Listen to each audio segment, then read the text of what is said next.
And a very warm welcome to a wonderful new week. If you're curious about the temperature, well, it's warmed up to a very comfortable minus 22. I know, we're quite crazy, but it's beautiful to be out here, and I thought I'd just share this fantastic morning with you and talk about something which one of my friends was mentioning over the weekend. And it's the question of anxiety. It's an important question because we live in a world that is full of trauma, challenges, and difficulties. And the question was, apart from going to the doctor and getting some anti-anxiety prescription, what can we do to lower our tension? What can we do to perhaps deal with anxiety? Well, the practical things, of course, are learning to breathe more deeply. This ability to control your breath has a profound impact on how you think, how you feel, and it can really lower anxiety. We know from the research we can learn to reduce the effects of anxiety simply by deeper, calmer breathing. But there's a deeper issue. Not a popular subject, but one I want to touch on anyway. See what you think. The real problem with anxiety is that we tend to focus far too much on ourselves. Yeah, that's tricky, isn't it? We become so deeply focused on ourselves that we lose sight of the bigger picture. We lose sight of the fact that other people are going through these experiences and have successfully traversed the channel, the pathway of stress and anxiety and come out successfully on the other side.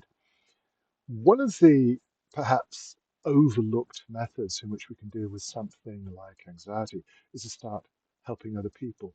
Look for people, it could be family, it could be friends, it could be anybody that you can help, that you can perhaps lend some assistance to somebody else, because this helps to change the dynamics of how we feel about our own situation. The moment that you're aware that you can make a difference to the quality of someone else's life, it seems to trigger some interesting responses in the way that you deal with your own anxieties and problems. In short, if we become totally internally focused on our problems and our doubts and our fears and anxieties, that's all we see. But the moment you expand your field of perception outside this very narrow bubble of me, and start thinking about other people and how you can help them, you may experience a surprising change in how you think and feel. Now, we've used this technique in a lot of different examples with many different people. And it's worth remembering that when we become a little bit too obsessed with how we think, how we feel, we lose sight of any objective reality that may be around us. And that's quite an interesting subject to touch on, which we'll save perhaps for some other videos.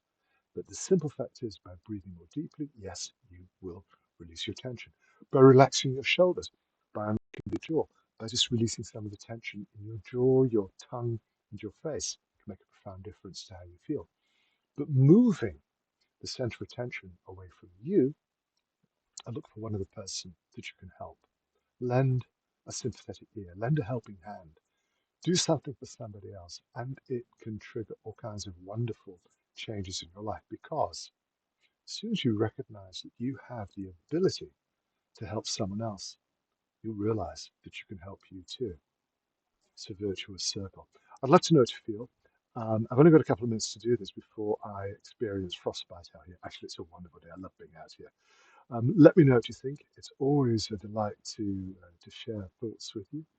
And in the meantime, allow me to wish you the most wonderful week. I'll be back again with you soon.